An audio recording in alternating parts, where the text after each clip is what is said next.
জীবনে যতক্ষণ জিততে থাকবেন হাততালির অভাব হবে না, কিন্তু একবার হেরে যান, আপনার হাত ধরার জন্য একটি হাতও অবশিষ্ট পাবেন না। কোনো মেয়ে যদি কোনো ছেলেকে নষ্ট করতে চায়, তাহলে সে তার সাথে ভালোবাসার নামে অভিনয় করে। একটা মানুষ সব জায়গায় জিতলেও একজন নারীর কাছে তাকে হারতেই হয়। কেউ একটু ভালো ব্যবহার করলে, কেউ একটু সুন্দর করে কথা বললেই যারা গলে যায়, তাদের জীবনে দুঃখের শেষ নেই।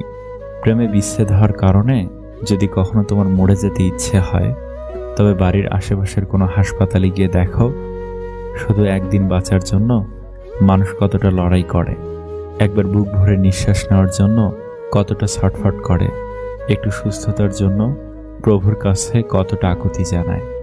সামান্য অভাবে যদি তুমি দিশেহারা হয়ে পড়ো, বেঁচে থাকার ইচ্ছেটাই হারিয়ে ফেলো, তবে রাতের আঁধারে রাস্তার দুপাশে ঘুমিয়ে থাকা মানুষগুলোকে একবার দেখতে যেও, যাদের পেটে নেই ভাত, মাথার ওপর নেই ছাদ, শরীরে নেই কোনো আরামদায়ক কাপড়, তবুও তারা দিশেহারা হয় না, বোকার মতো মরে যাওয়ার কথা ভাবে না।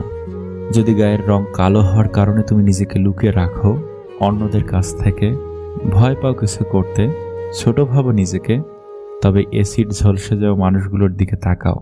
তারা নিজেদের সেই ঝলসানো চেহারা নিয়েই সমাজে ঘুরে বেড়াচ্ছে সাহসিকতার সাথে। প্রতিবন্ধী মানুষগুলোকে দেখো একবার, যারা নিজেদেরকে প্রতিষ্ঠিত করতে পিছপা হচ্ছে না, কারো কথায় কান দিচ্ছে না। মেয়ে না হয়ে ছেলে হলে ভালো হতো, কিংবা ছেলে না হয়ে মেয়ে হলে ভালো হতো যদি মনে হয়, তবে আমাদের সমাজের তৃতীয় লিঙ্গের প্রচলিত ভাষায় হিজড়া মানুষদের দিকে তাকাও, যারা নিজেদের নিয়ে আক্ষেপ করে সময় কাটায় না, পরিবার থেকে বিতাড়িত হয়েও থেমে থাকে না, নিজের লড়াই নিজে একাই করে প্রতিনিয়ত। যদি নারী বলতেই টাকা লোভী, ছলনাময়ী, ধোঁকাবাজ মনে হয়, তবে নিজের মায়ের দিকে একটু তাকিও, যে তোমার বাবার টানাটানি সংসারে বছরের পর বছর ধরে পড়ে আছে, তবু ধনী কাউকে বিয়ে করে তোমাদের ছেড়ে গিয়ে শুধু নিজের সুখটাকে বেছে নেয়নি, সব সহ্য করেও আগলে রাখছে তোমাদেরকে।